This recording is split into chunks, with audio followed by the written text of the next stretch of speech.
was going to sing Happy New Year, but never mind, never mind. It's not a new year yet. Guys, welcome to Level Up Circle TV. Happy Sunday to everybody. And Christmas is around the corner. So tonight we're going to be talking about emotional regulation strategy. I am lecturing humanities in college version. So that is the reason why you're seeing a lot of psychology conversation, because that is the topic of a lot of my students lately. They're veterans, they have PTSD, they also sometimes are lonely when their kids are out of the house. You're an empty nester. There's a lot of changes happening. So, welcome again to Level Up Circle TV. This is an independent TV channel through E360 TV network, and we are, I think, growing 2.1 million downloads for our network every month now, I believe. So that's pretty cool, right? Hi, everybody. Do you like my new hair? I know this. I'm so mad. I literally, it took me over almost 2 months. Like, I'm so mad. Um, because I ordered it in October, like mid-October, and it just came like last week. So I was not happy, but it's okay. It's okay because it makes me happy and it's like so Christmassy. So I am all good. And I usually don't do light eye makeup. It's always usually like glitter, gold and dark. And I'm kind of loving the white, actually, to be honest with you. I just did my makeup maybe 10, 15 minutes ago. So it's not perfect, but hey, it is what it is. Today is all about regulating my emotions because it's been like a roller coaster lately. So, welcome. First of all, okay, HOB right here. We're always looking for ambassadors every 3 months, guys. It's that about the end of 3 months for some of our ambassadors. So we are cycling in. HOB has leveled up officially today. So DM me if you need to know more about Hounds of Business community. You do have to have a business to be part of our group. And of course, our fearless leader, Mike Ass. It's on LinkedIn. It says Mike Ass. Oh my gosh, that is the new nickname other than sister. Oh my word. Anyhow, this is Mike Asher Banner. Please check out the Hounds of Business community. And my lovely sister, yes, she is going to be a speaker next year. That is what we're manifesting. She has experienced leveled up version of workshop, not just on LinkedIn, but now actually on a college level. I invited her to present at the college for 4 times in a row. Speaking of certificate, sister, I do have your cert. I just need to give it to you. I got it approved just last week. Anyhow, I am so happy to tell you that Susannah and I, Susannah's project, she's lead project on this one, Against the Grain, is coming out on Friday. I don't know why I sound like Halloween. It's literally Christmas. Hello? Like, how does a gnome sound? Do you guys know how a gnome sound? I don't know how a gnome sound. But anyway, it is coming out. So please support everybody in this book and read their story. And then, of course, Susannah and I, because it is December 1st, we have changed now. I'm going to change the price tonight for our anthology where there is no theme. You can just tell your story. And that is what we're doing all the way till March. So start writing now. The March is coming up. I'm also still looking for Level Up Circle, the Year of Reinvention magazine. This is the only issue that you will get in for free next year if you're on this issue. And I will be your accountability partner every quarter to make sure that you are on target for whatever you are manifesting for next year. So please make sure to join me. 2 more spots left on this one. And then here is 50% off, of course, Black Friday all the way to Cyber Monday. Mike to Millions book. Podcast Circuit group is free. And we are usually going it's probably this coming weekend. I don't know if I'm driving to Benicia or not, but we might have a podcast circuit on Tuesday. Not this Tuesday, but the week after next. Tuesday, okay, of December. And it is free to come into our podcast circuit. But if you want to be on TV, there is a monthly fee on that one. So, yes, I hope you guys had a wonderful Thanksgiving. Check it out. This is some of the books. This is the 4 magazines and the 4 books that, well, 5 going in. And then, of course, Susannah's. Look at this beautiful cover. I know I'm whispering, huh? For effect, guys, for effect. She created this cover. I'm so proud of her. I think her year is gold, sister. I'm really loving the gold for show. All right, let's go ahead and start, guys. Let's go ahead and start. So, emotional regulation strategy. This is the STOP method. I don't know why my name is all the way up there. Anyhow, um, if you have not known what the STOP method is, it's basically S stands for stop. Pause whatever you're doing. Stopping gives you a moment to interrupt that cycle of stress and prevent automatic reactive response. When you get stressed, it's just like when you're hungry. You get really irritated. You're probably sweating. You don't respond well when someone asks you a question, and you get triggered really fast and you're snappy. Right? It's because the behind the scene in your head literally is a movie running. I can't do this. I can't do this. This is just too much. I can't do this. That is what's happening. You need to stop everything. Take a moment for yourself. Breathe. Walk away from the situation. Walk away from your desk. Throw your phone. Well, don't throw your phone. Put your phone down slowly. For some of us, somebody has new phone right here. We need to put the phone down. Walk away from the phone and literally stop what you're doing. Okay? T is take a breath. Take a few deep breaths. Like, what it does, it really stops the cycle of that emotional roller coaster, the negative thoughts that's coming in. Inhale through your nose for a count of 4 and hold it for a little bit. Now go ahead and breathe through your mouth. I know some people will do through your nose because we have better filtration to your nose, but sometimes it feels so good to just do it on your chest, right? Count to 6.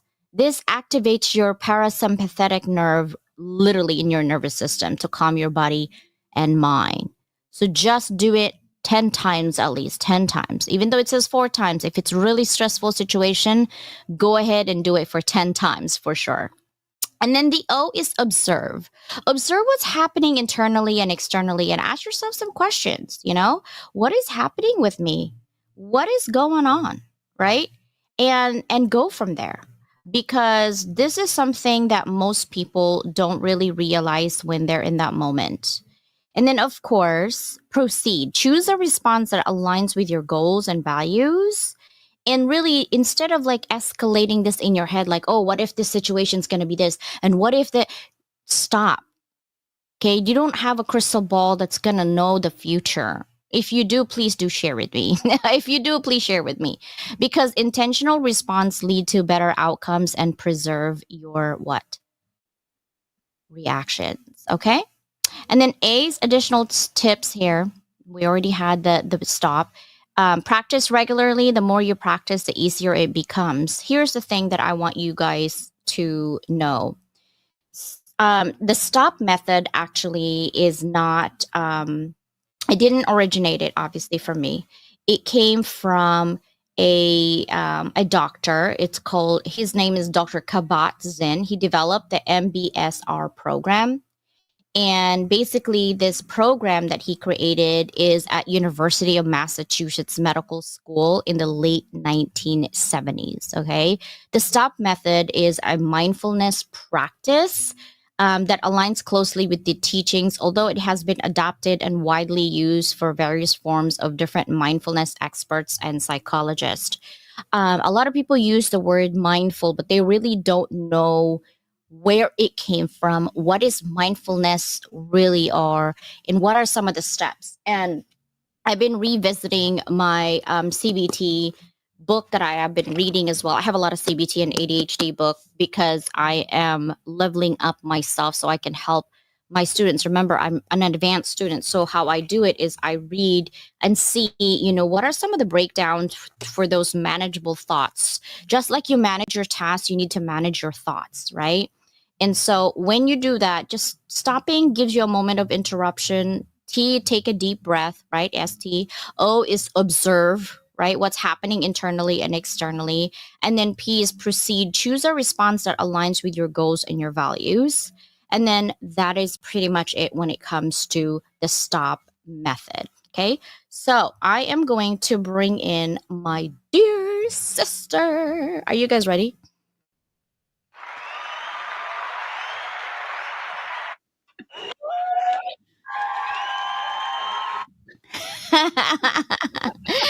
Hello, sister. Hello.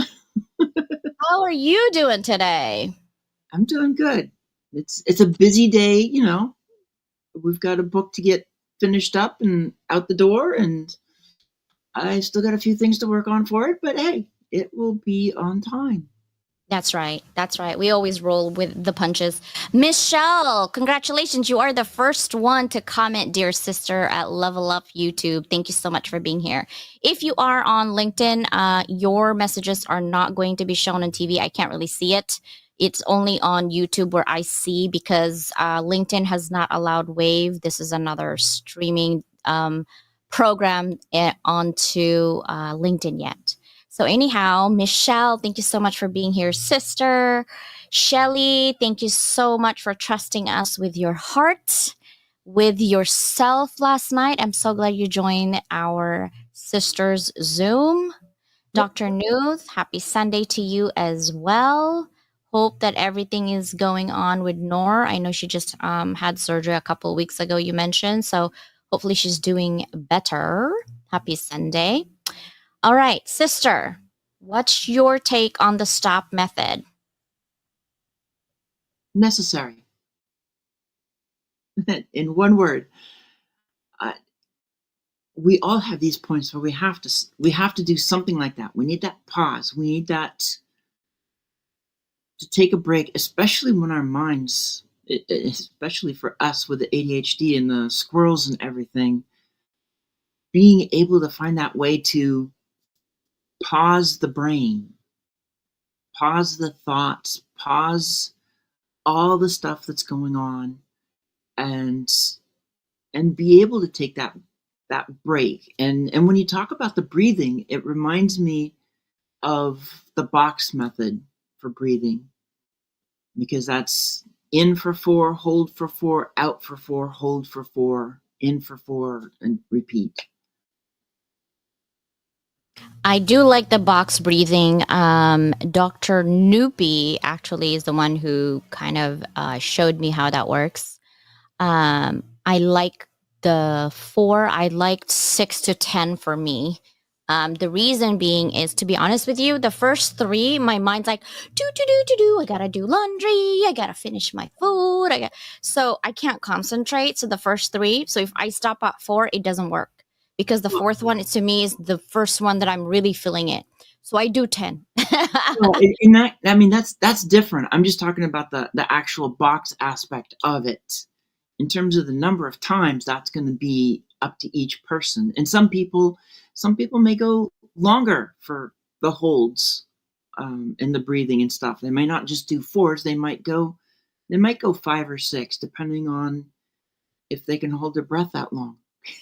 Yeah, I try to do 10, hold my breath for 10. Um, I have really practiced that, I think, when I was running at one point. I did run when I was younger.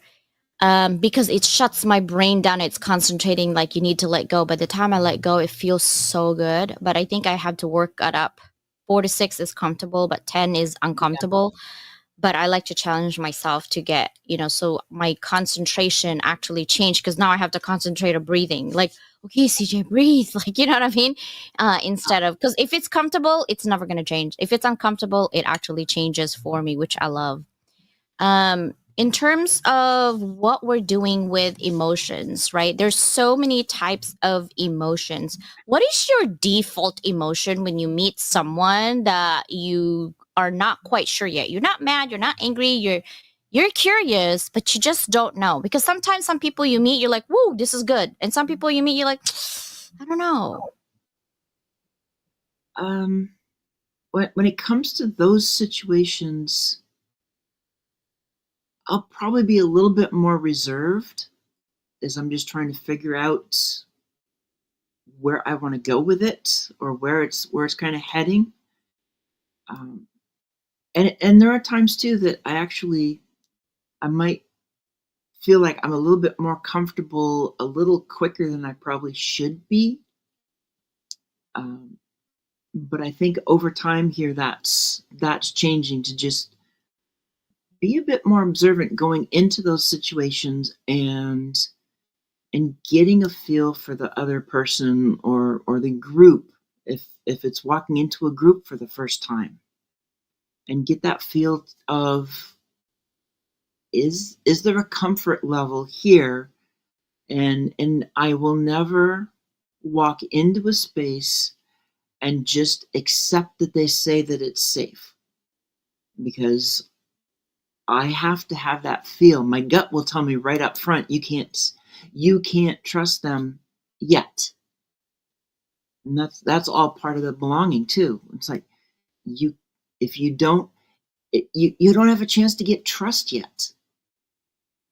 So it's hard to walk into some place and unless somebody that you trust says you can trust and you're willing to take their word for it, you still have to have a little bit of time to figure out if you're going to trust the people in this group, get that feel for them, and then just be careful about what no matter what they say in terms of be open, be vulnerable, be you still have to be careful at the beginning until you really have that understanding and your gut basically tells you, or for me, my gut says, okay, you can start trusting this person, but as a group, don't talk about certain things because I'm unsure about these other people. Yeah, I talk about high intentions before when it comes to your gut. I'm never wrong to trust my gut. I make mistakes because I don't trust my gut. Because sometimes I want to be wrong, like I really like this person and I want to be wrong, but there's something innate about each one of us, by the way. It's not just me and Susannah have it, you have it too. You just need to pay attention more to your body. Your body knows best. And you're right. Sometimes we trust people based on recommendations from the people we already trust. Dr. Mary talked about that. She trusts Mike's opinion and thoughts about, who has the best Right, anthology in Mike's eyes. Because she trusts Mike's, she went with us, right? And when she did went with us, it felt right because of certain things that we do for her specifically. And so that is something that we need to take care of ourselves when it comes to trust factors. We trust sometimes. I think this is when you know the people, like, is trust earned or is trust given? There's no right and wrong answers, but for me it's always been earned. I don't just give my trust at 100%. And even then, even though you earn my trust, I'm still have little trepidations in there. It's because you just don't know people until you work with them consistently, and then you'll know exactly how they are. I know your gut was telling you you're not safe when we went to a summit, right? right, And people are like, oh, you need to share this, blah blah blah, and you're like, this person did not make me feel trusting at that moment. And I said, why is that? And I said, I have the same feeling, but what I shared is safe for the group, that I would not mind if they use it against me right, because it's the truth. um, but I think at the same time, we have trust issues because we also don't trust ourselves. That what if we say the wrong thing or the right thing? Here's what I want you to do is ask yourself, if someone you didn't know told you this same thing that you're about to say, would you like them and trust them? Because if your answer is no, then there's your right answer. You shouldn't be sharing it, right? Because it's always going to be taken wrong for people, and then you have to explain yourself. Another thing I've learned is that You don't need, okay, so when you're in a friendship or a relationship or a business partnership, and there's something that happened, and when that something happened, lost the trust factor, and you're hurt, right? I want to talk about different emotions here, and you're hurt. According to Paul Ekman's model, there are, I think, 6 different types of emotions. One is happiness, sadness, happiness, sadness, uh, anger, fear, disgust, and surprise. That was Paul Ekman's little, you know, method of basic emotions, right? And from that emotions, most people, when we get hurt and we get betrayed, or we feel like we've been betrayed and we love and trust this person and they wronged us, the first thing we want to do is we want closure. And so you want to tell them and talk to them and tell them how you feel, and you want closure. First of all, you don't need closure. If they already disrespected you, whatever that comes out of that mouth is already wrong. I don't care what you have to say at that point. And I just learned that because the hard way. I usually, before, I don't trust people easily. And when I do, I still have that little inkling trepidations. And when you make mistakes in our friendship, the first time is a freebie, the second time you're out. And I let this person in 4 times. And I told myself, why did you do that, CJ? Like, ask myself, why did you do that? You've never done that with any of your relationships in the past. And I think it's because I pity the person more than anything. I pity that I wanted to help them. I maybe have a help complex. I Yeah. wanted to help them see that their mistakes, but the problem is they're not going to see. They already have a different narratives in their head. You're never going to change anybody. Heck, you have a hard time changing yourself, let alone changing other people. You have no control about others. What are some of your thoughts, sister, when it comes to complex emotions like guilt or jealousy? Those are, it's hard to, it can be really hard to deal with those emotions, especially when you hit a point. Well, one of them is going to be the comparison. We keep talking about stop comparing, and the jealousy, that's going to fit right up there with comparison. When you start looking at somebody and saying, and comparing yourself to them, and then you're never going to be good enough, or you don't feel like they're at your level, whatever that comparison is.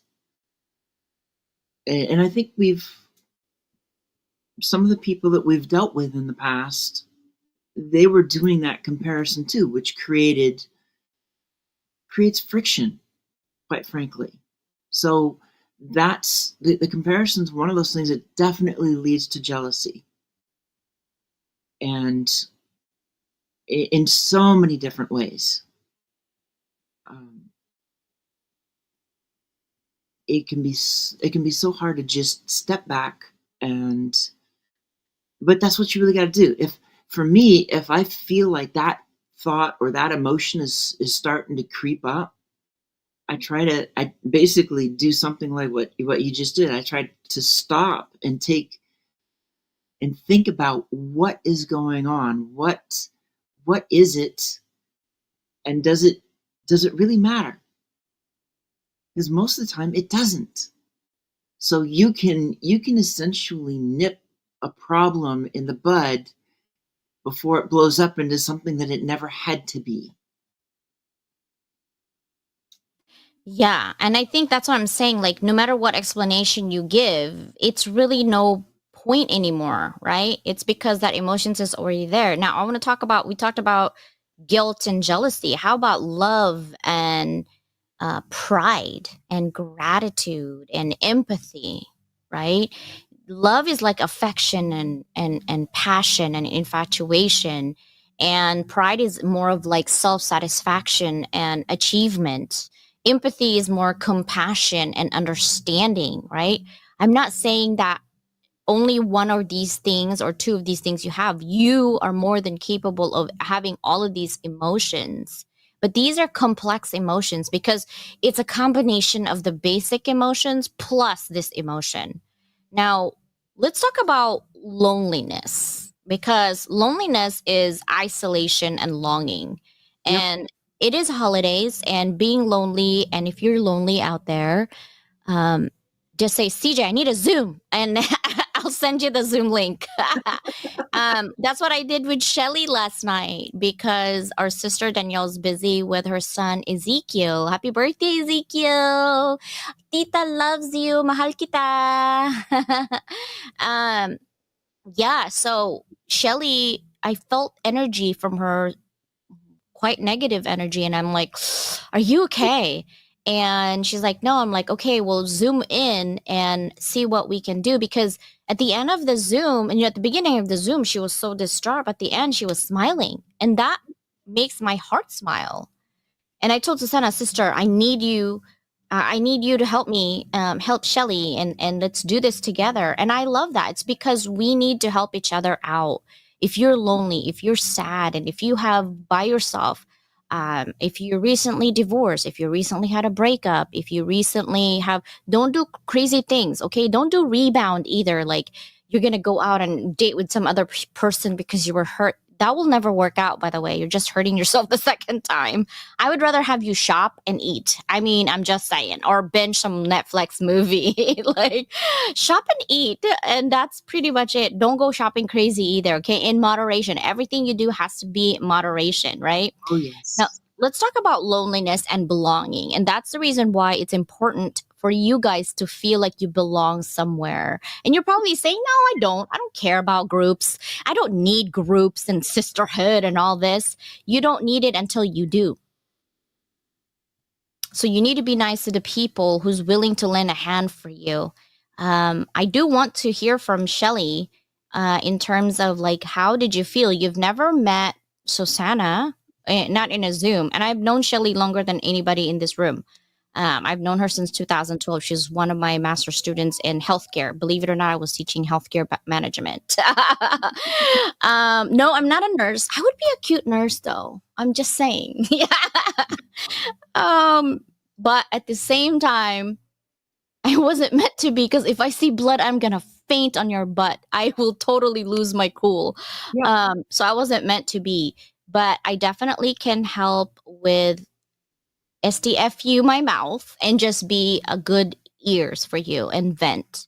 Sometimes you just need to vent. And Michelle Rama's sister, I'm praying for you, and I love you. We love you, and thank you for keeping me up with your texts and your life. I appreciate you. Michael, I think I saw Michael. Did I just saw Michael? Nicole. Nicole is my fellow CDV board member. I think she's in Colorado now. Is it snowing? I think you guys are snowing. Possibly. Michael Habarigani. What does that mean, Michael? Tell me, bro. That was really awesome in the audio room today. How do you regulate your emotions? I want to know. I've had to Zoom last night. Yes. Tell me about loneliness, Susannah. Talk to me about loneliness and belonging. They go hand in hand in so many ways. And for those who say they're not lonely and they can do everything alone, that may be fine for a short period of time. But over time, I think you're going to find that it gets really hard if you're trying to do everything alone. If you're Because we're not created to be alone. Even for the introvert, we still need to have some time with others as well as that alone time to recharge. It's part of life. And and so loneliness can be a really tough one to deal with. And it doesn't you don't have to be alone to feel alone either. That's one of the things I think a lot of people don't quite understand, or they don't quite figure out until maybe it's too late, that you can be with somebody else. You can be in a family, in an organization, and you can still feel totally alone in that space, which means you're not feeling like you're belonging. You don't have that. You're not in a space where you feel like you can trust everybody. You're not in a space that you feel there's somebody that you can talk to, that you can actually drop the mask and be your authentic self. And that's one of the other things that kind of fits into all of that, because I talk about masks so much because we have aspects of ourselves that we will hide because we're afraid of how others are going to view us or treat us. It can be mental health, it can be a non-regional accent. It is so many different things. And when we're in that space where we feel like we have to hide ourselves, then we're not in a space that we belong, because we're spending our energy hiding. We're spending our energy, so much of it, that we can only interact with people superficially. So even if you're in the workplace, you'll get your work done, but it probably won't be as great as it could be if you could stop wasting time with your masks and just be yourself and engage with people and not worry if you slip and let them see something about you, that maybe you overcame an addiction, and you don't have to worry that people are going to then look down upon you, because we all have things. We're all different. We have all these different aspects in our lives. We all have a reason to hide something. We all, or call it the skeleton in the closet if you want. There's always something that's being hidden. So loneliness and belonging kind of go together, because once you feel like you're belonging, you're not you're probably going to find that you're not feeling so much lonely anymore. With us, you have to be willing to be yourself. You Yep. have to be willing to just be yourself. Who cares? Like literally, while Shelly was talking, I was like, okay, let me take up my makeup off now because I'm like going Yep. to bed soon. And she's like, whoa. And I'm like, I don't care. You can see me the way I am. I'm like, I have nothing to hide. Literally, it doesn't matter. Um, I love makeup. I'm not hiding any. Okay, maybe this stupid freaking burnt whatever in there that you can see. But at the same time, we're so judgy. Most of us are so judgy as if we're perfect. I'm telling you, like, we're living in a two-dimensional world in our head because it's like, don't sell me anything, but let me buy, right? Don't tell me anything, but I need some support, huh? You know what I mean? Like, Yep. I don't want to buy your courses, but I need amplification. Figure out exactly what you need, because that's how we can help you. Is you have to help yourself first so that we can level you up. And I like what Michael actually say here. He says, discover that jealousy is an attribute that comes from competition and comparisons with another person or personality. Yeah, because you know why you compare yourself too much? I mean, you can compare yourself in a healthy way, just like what Paulette was saying this Right. morning, right? It's a healthy competition. But that is the positive emotions. You're excited, like, oh my god, let's do this, let's have 10 more books, each one of us, sister. That's a competition, but that is more an excitement competition. You're Right. enthusiastic, you're anticipating, right? And you have hope, you have optimism, you have faith that you're going to do it, and you aspire to do better. Relief, this is more a comfort and ease and release. It's like, okay, it's a relief that if I needed somebody to read my chapter, someone like Susannah will be able to read, even though she might be publishing another book, right?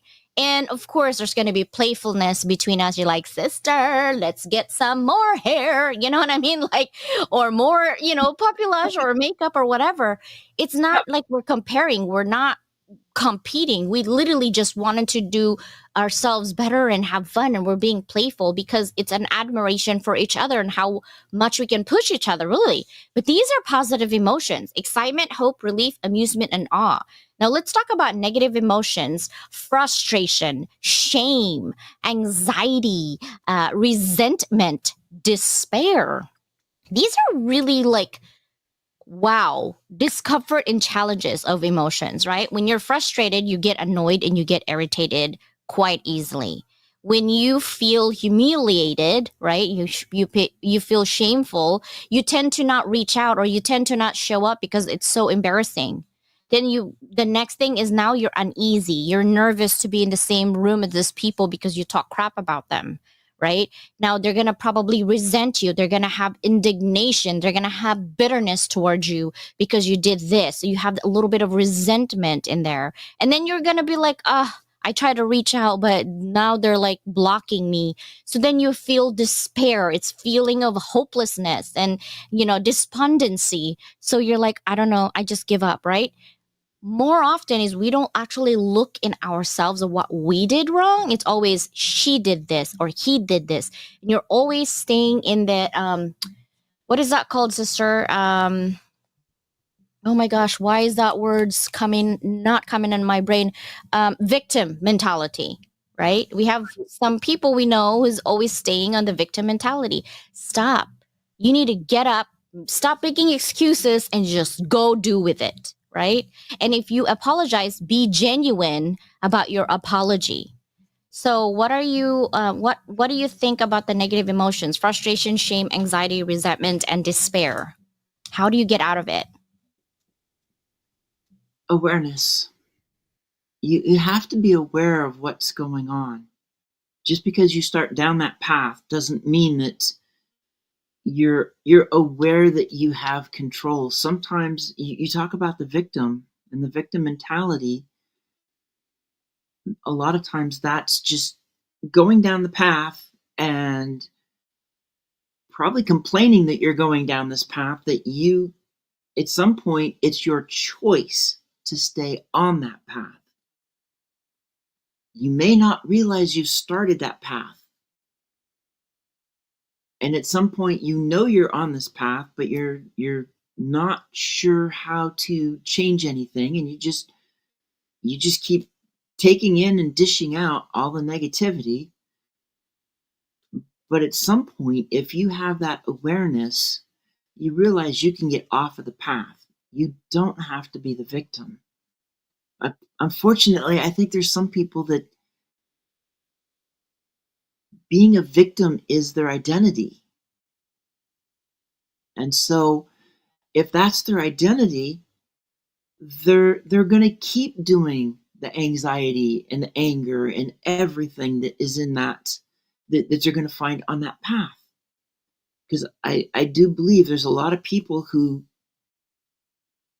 they wouldn't know what to do if they got off of that path.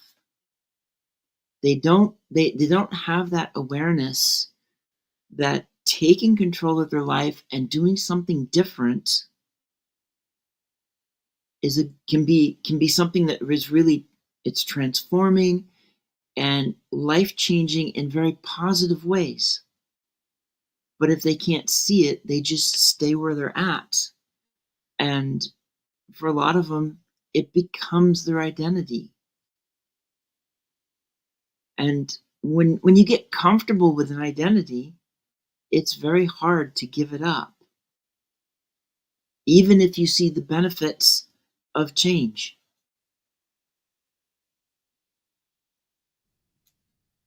Ouch. I was like, ouch. Yeah, I've seen people who are like that, where they like to be the victim all the time. Mm-hmm. Okay, Michael, I'm gonna try. So habari gani is Swahili phrase like, how are you? I'm gonna memorize that. I'm like, yes, Michael taught me. Um, in Tagalog is kumusta ka. Kumusta ka means how are you. Mahal kita means I love you. Typical response, zuri, good. Salama, peaceful. Oh, salamat is thank you for us. You have salama. For us, it's thank you.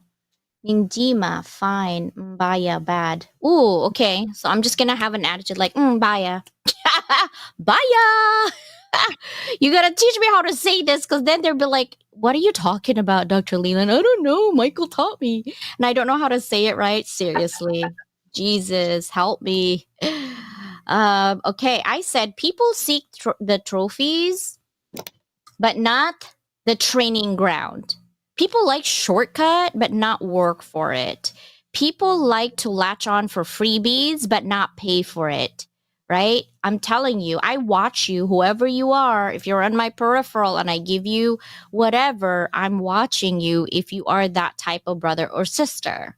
right? Right. And you don't have to give me financial whatever. It could be, supporting through engagement. It could be supporting like you guys are doing right now. I see you. Nicole, you need to be on my live stream, by the way, sister. Right? I see you. And I love the consistency that you guys provide. Another thing I want to also say is everyone is jealous of what you've got, but not jealous of how you've got it. That's true. A lot of people don't realize what it takes to get to where you are. So they only see the end result and they'll be jealous of the end result. But if they had to take the same steps that you did, they wouldn't want to do it. It's just the same as that comparison we've talked about so many times. When you compare yourself to somebody else's story, that you have to understand that what they went through, you may think it's worse than what you went through and you would never survive it. Yet, for them, if they tried to go what you went through, they wouldn't survive it either. What we go through and survive was meant for each of us. Yep.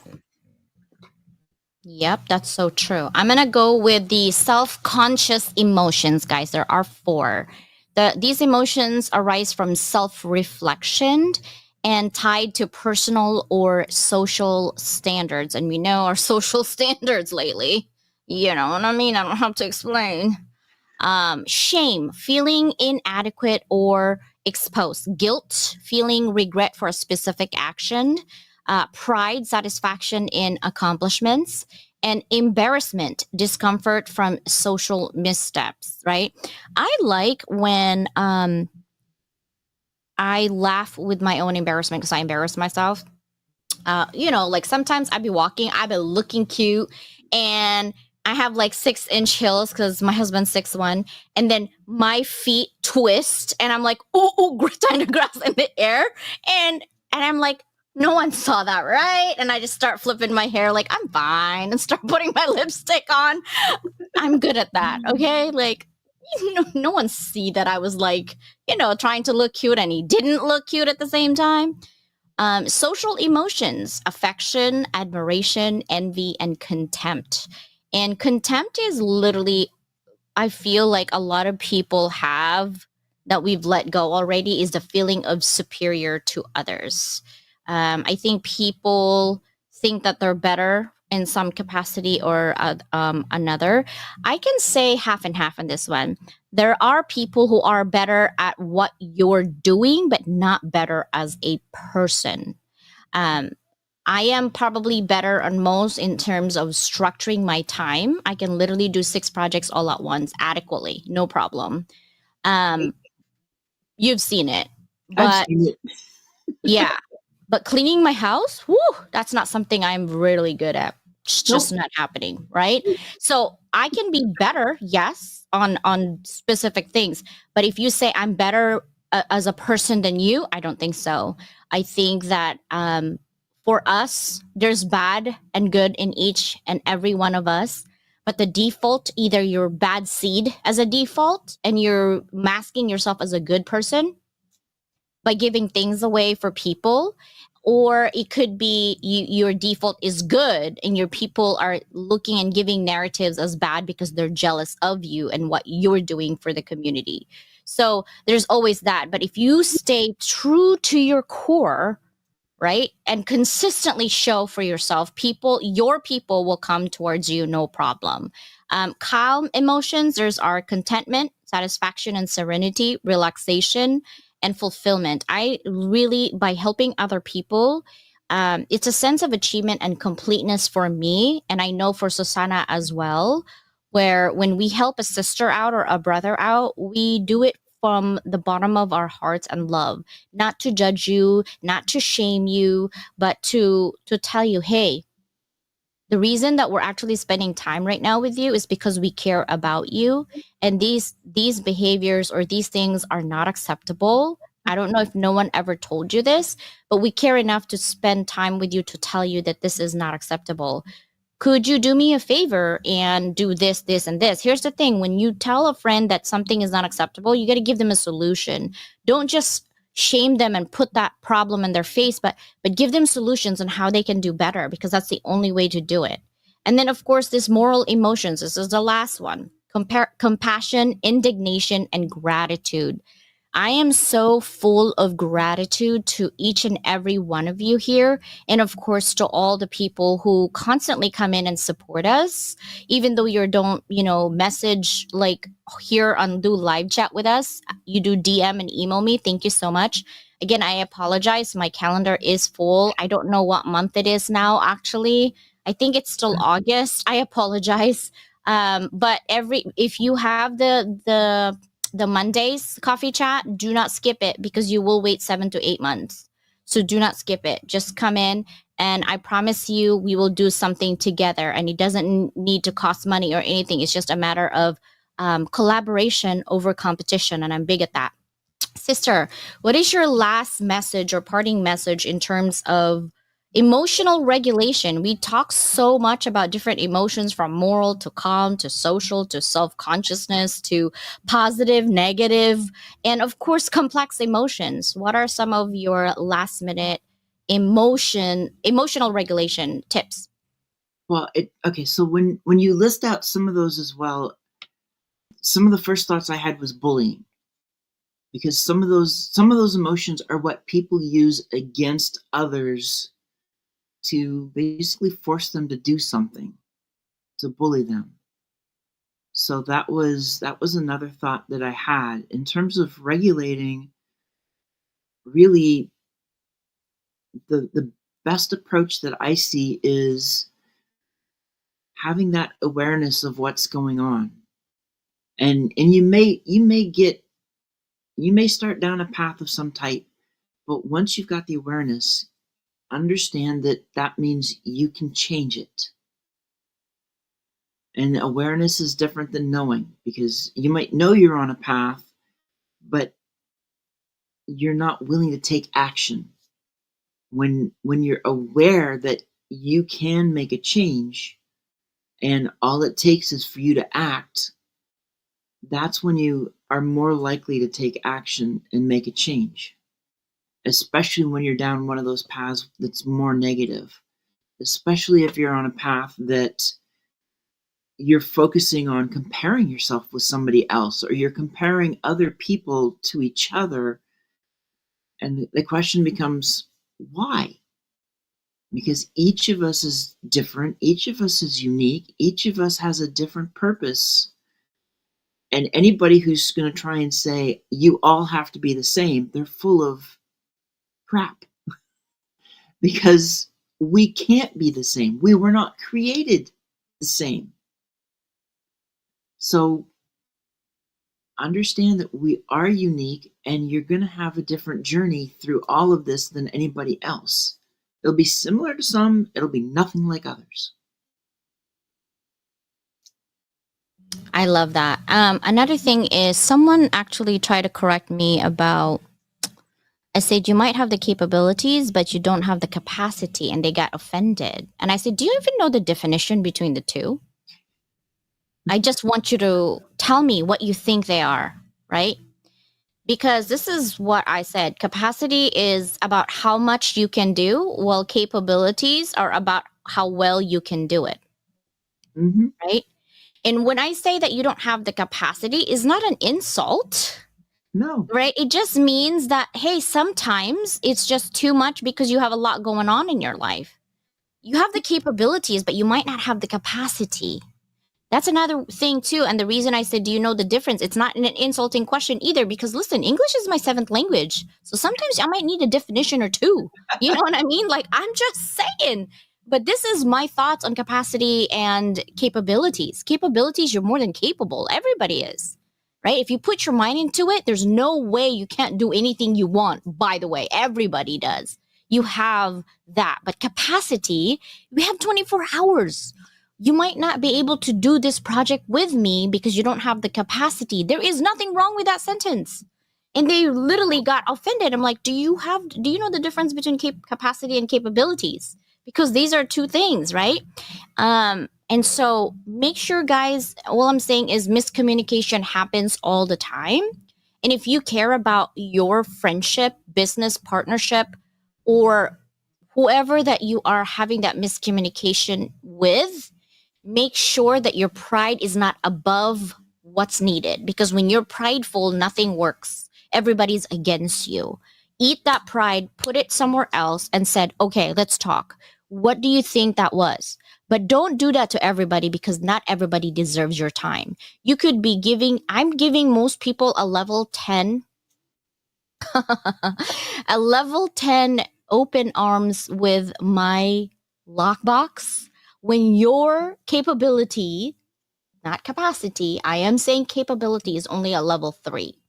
And that's when we have issues, because my expectation is I'm giving you responsibility here at level 10, but you're not capable yet because you're not there yet.